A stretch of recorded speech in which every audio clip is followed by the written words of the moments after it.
May narinig ka na bang kwento tungkol sa nawawalang manghuhula sa makipot at madilim na kalsada ng vegan?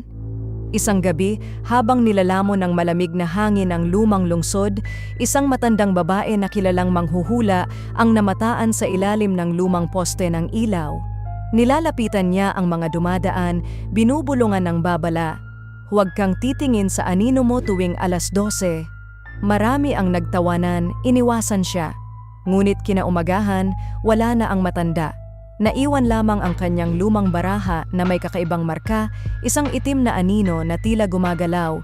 Simula noon, may mga nagkukwento ng malamig na ihip ng hangin, mga aninong sumusunod sa kanila, at boses na bumubulong ng parehong babala.